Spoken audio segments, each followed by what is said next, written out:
Hi Booktube! My name's Meg Reads a Lot, and today we are going to be talking about my top 10 books of 2022. I figured, what better way to get to know me as a bookish reader, as a creator, than to see what some of my top favorite books of last year were. Let's dive right in. We are going to start with rereads because I decided that that's what we're going to start with. So, in no particular order, The Wisteria Society of Lady Scoundrels. This is my favorite book from 2021, and I reread it in preparation for reading The League of Gentlewomen Witches, and I absolutely loved it the second time. As you can see, I tabbed the hell out of it. I was running out of tabs, so I didn't get to tab as much as I would have liked, but oh my god, I love it. It is this fantastical, whimsical, outrageous, satirical, Austen-inspired historical romance with flying houses, lady pirates, comedy of manners, and it is just so insanely delightful. I absolutely adore Ned and Cecilia. Cecilia just speaks to me. She's just absolutely fantastic. The humor in this book, it has me laughing constantly. I find the romance really, really tender. I love these characters. I adore this world. I wish I could be part of the Wisteria Society. It is such an absolute delight, and I loved it on the reread. Next, we have The Bridge Kingdom. This book gave me absolutely everything that I wanted, and it played out exactly the way I would have wanted things to play out if I had been the one writing the book. It is enemies to lovers, there's court politics, there's opposing kingdoms, there's a warrior. Our Laura is she's a secret assassin. She's been sent in to destroy the Bridge Kingdom, but she realizes that Aron, the king that she's been raised to hate, isn't as bad as she always thought. Aron knows that he can't trust Lara, but he's just so drawn to her. And I was expecting a fantasy romance that was heavy on the romance with not a lot of world building. And fantasy, I just mean that it's set in a different world. There's no magical elements in this book, but oh my god, the world, it's so complex and interesting. Like the Bridge Kingdom itself is fascinating. The bridge is fascinating. The court politics are so interesting, and the romance between Lara and Aron is done so well. I feel like it's difficult to do an enemies to lovers romance in a way, I feel like it's difficult to do it well, and I feel like this book does it well. I was in a bit of a slump in March, and none of the books were hitting as hard as I wanted them to, and so I went back and I reread this. It was one of my favorites of 2021, and it just hit the spot. I loved it so much the second time. Third, we have Legendborn. Oh my god, I cannot say enough good things about this book. If you don't know it, it is Arthurian legend inspired. Our main character gets accepted to early college. Her mother has just died, and she discovers that there's a secret society using real magic that is connected to her mother's death, so she decides to infiltrate it. It is all about grief and the legacy of racism and power and owning who you are, and it is just so beautiful and powerful. There's a tender romance in there as well, but Bree is an absolutely phenomenal main character. She is one of the best YA main characters I've read possibly ever. This book is one of the best YA books I've read possibly ever. It is so incredibly done. Everything comes together in a way that is so incredibly powerful and so insanely just moving and satisfying, and the magic system is so interesting, and this world is so interesting, and I just absolutely adored it. So I reread it in preparation for Bloodmarked, the sequel, which came out in November, and oh my god, this was the first time I tabbed it. I ran out of tabs, but it's my third time reading the book. It's 5 stars each time. I love it more and more every time I read it. Bree she's just a masterpiece. This book is a masterpiece. I cannot recommend it enough. All right, so we've gone through the rereads. None of these I'm counting as my favorite read of the year because they're rereads. I didn't read them for the first time in 2022. However, in order to build a list of my 10 top favorites, these 3 had to be on there. They are rereads, but they were 5 stars. I love them so much. They're absolutely incredible. But now we're gonna dive into my favorite reads of 2022 that I read for the first time in 2022. Are these in any particular order? Kind of. Let's just dive in. All right, so I can't count backwards, I'm gonna lose track, but we have The Sunbearer Trials by Aidan Thomas. This is Hunger Games meets Percy Jackson. It is a magical world where every 10 years, the children of these two different tiers of gods are chosen to compete and the winner gets to be the sun bearer, and the loser is sacrificed to protect the world from the dark gods that have been hidden up in the stars for hundreds of years. Our main character, Teo, he's a jade god, or he's a jade demigod, so he doesn't expect to be chosen, but him and one other jade semideos are chosen, and now he has to all he wants to do is survive the trials, protect his friends, and make it out alive. This world is so interesting. The magic system is so interesting. We've got all these different semideoses and all their different powers. They are so cool. All of the gods and goddesses in this world are absolutely fascinating. The magic is so, so cool. The plot is so fast and so interesting. The trials are so fantastic. The world is immersive. The characters are phenomenal. I love this, and I cannot wait for the sequel. Like, when I tell you I cannot wait for the sequel, it was so insanely good. Teo is a fantastic character. All of the characters in this book are so interesting and well developed and complicated. Even the ones that you hate, you understand them, and it was just done so well. I'm obsessed with this book. Okay, so then next we have Kings of the Wild. I don't have a physical copy of this book. I borrowed it from my brother. I had his copy for over a year. I told him I would read it one summer. He read Priory in exchange. I didn't read it. I didn't read it the following summer. He said I had no honor. So then a couple months ago, we had a stretch of 10 days where we had no internet, and I was like, you know what? Screw it. I'm reading this book. Oh my God. Why did I not read this book sooner? It is so good. Kings of the Wild is basically, Saga was one of the greatest monster hunting bands. It's all a plant, we're getting the band back together. It's all very punny, but Saga was one of the greatest bands of their time, but that was 30 years ago. So now they're all old and out of shape and tired, and they're just not in that mindset anymore. But the former leader comes to Clay, who just wants to live a quiet, normal life. And basically he's trying to get the band back together because his daughter is trapped in a besieged city, and if she's left there, she will die. That city is going to be wiped off the face of the earth. So now Clay and Gabriel have to try to get the band back together. They have to travel through the wild and fight monsters one more time in a desperate effort to save Gabriel's daughter.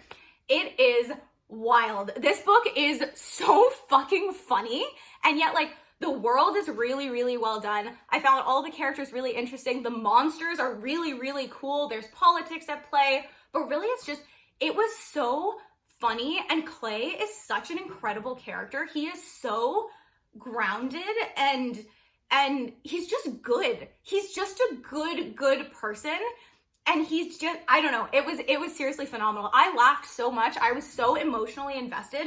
The world was so interesting. I hate that I did not read this book sooner. It was wonderful. Next, we have A Song for the Wild-Built. This is a sci-fi novella in which it's 100 years after the apocalypse, the robot revolution. Basically, one day, all the robots stood up and they're like, we don't want to work for you anymore, and they walked into the wilderness.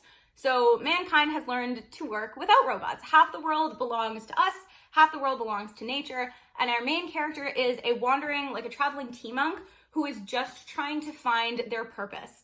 And they have this good life, they love what they do, but something about them isn't satisfied, and one day, they're traveling through the wild, and a robot appears, and they basically show up, and the robot is like, listen, it's been 100 years, we promised we'd check in, what do humans need? So now our traveling tea monk and this robot are traveling together, trying to figure out what humans need, and it's so soft. I know cozy fantasy it's the thing right now, and this is cozy sci-fi, and it's literally just such a heartfelt, moving expression of humanity and why we deserve to be here, and the fact that it's okay, we're allowed to just exist. It's so tender and so incredibly beautiful and so moving. It actually took me a while. It's a tiny book and I'm a quick reader, but it took me a while because I just wanted to savor it. It is really, really spectacular. I cannot wait to read the sequel at some point this year. I absolutely loved it. It is a must read. One day you are going to be tired and you are going to be just exhausted and overwhelmed, and this book is going to be the warm hug that you need. I promise you that. And when that happens, you are going to come in the comments and tell me, because I want to know. Next, we have A Natural History of Dragons. It's like How to Train Your Dragons, but Victorian. So it's set up like a memoir following Lady Trent, who's the leading dragon naturalist of her time. And this is her first memoir. So we go through her childhood and her first exploration, basically her first real outing as a dragon naturalist. And I fucking love this book. This just revealed this whole subgenre to me of like pseudo memoirs, basically. Like, it's a fantasy world, but it's staged like a memoir, and it's kind of this scientific analysis of dragons. And Lady Trent is like really, really interesting. I love her narration. I love the dichotomy between her telling us the story as an old woman and her explaining the actions of her younger self. The dragons in this book are fascinating. I just love the storytelling. The world that was set up was really, really interesting. I cannot wait to read. There are 4 more books in this series, and it scratched this itch for me that I need more of this type of micro genre of like fake memoirs in a fantasy setting. Spectacular. Absolutely loved it. Next, we have Keeper of the Lost Cities. I'm holding book 1, but you can imagine, let's pretend that I'm holding, to be fair, I've only read books 1 through 4, but let's imagine I'm holding all 9 books. Oh my God, this series has me in a chokehold. It is a middle grade fantasy series in which Sophie's been able to read minds since she was like 5. She's always kept it a secret. She hides it from everybody, but one day when she's about 13, a mysterious boy shows up and he tells her that she's not a human, she's actually an elf. And so he takes her to the Lost Cities, which are these magical places that the elves have hidden from humans because we kind of fuck up nice things, which, I mean, honestly, fair.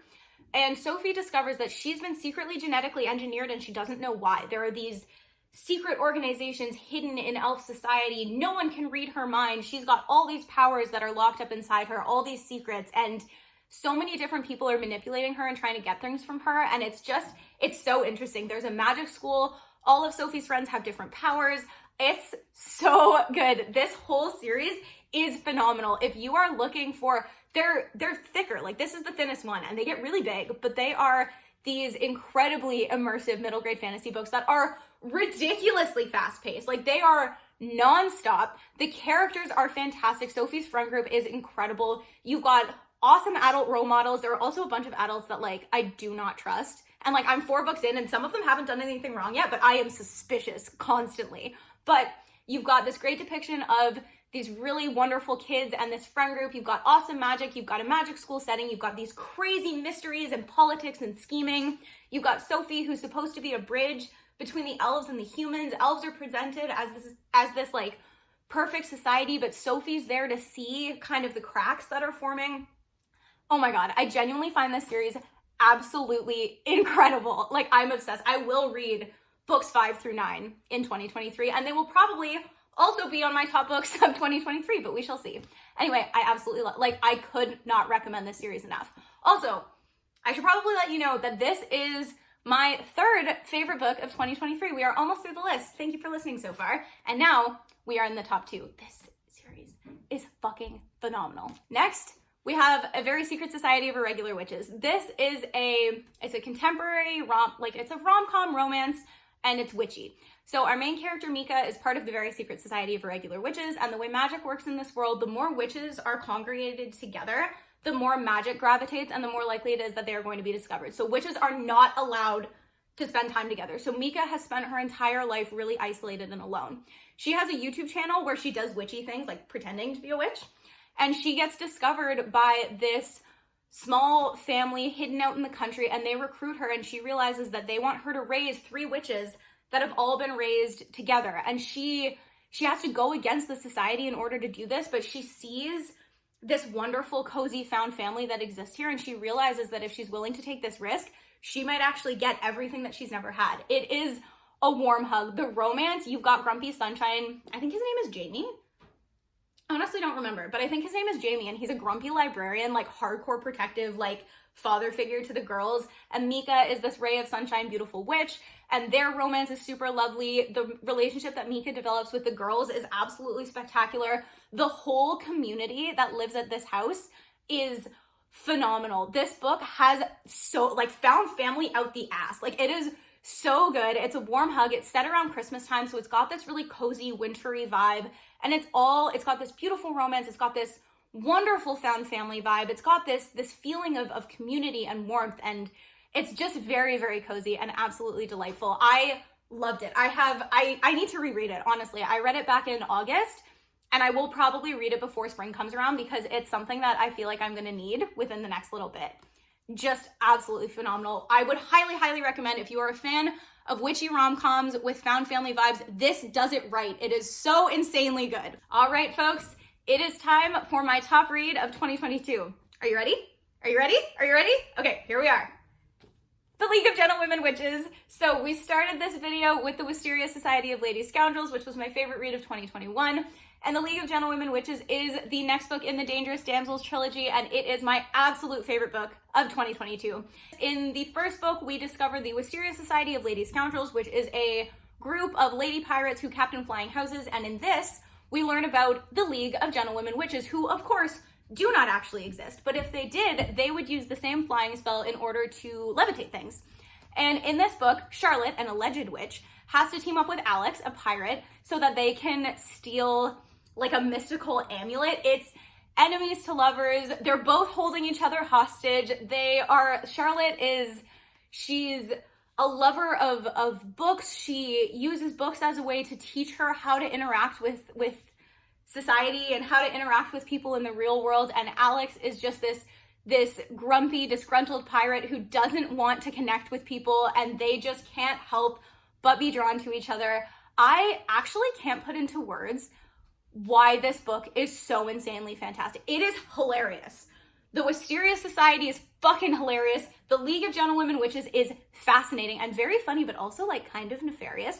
Charlotte is such an incredible and relatable main character. The fact that she views the world through books and over the course of this book has to learn to kind of do her own thing and step out from behind doing what an Austen character would do. Alex is so lovable. They constantly talk about the fact that he wears boots and how sexy his boots are. They're both so hot for each other's shoes, and like it's incredible. It's so fantastic.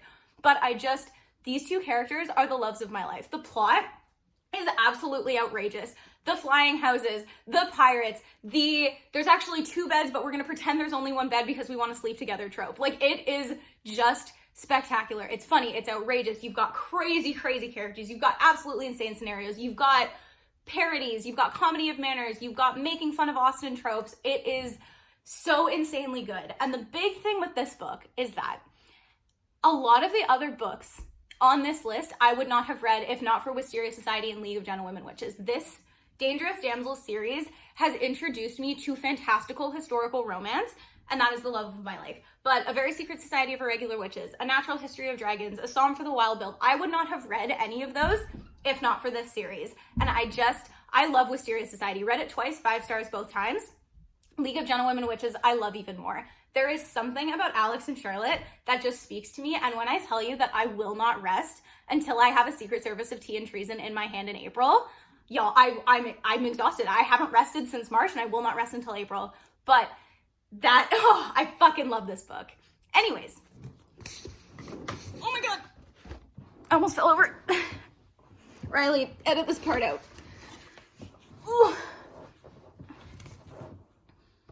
So there you have it. Those are my top 10 books of 2022. I hope y'all enjoyed. I am so excited. I have a bunch of content that I am working on getting out to you guys in the next little bit. I'm really, really pumped to do some long form content. This is fantastic. But in the meantime, if you want to see more of me and my crazy ranting, I am over on TikTok at Meg_Mazzaferro, and my Instagram is at Meg_Mazzaferro as well.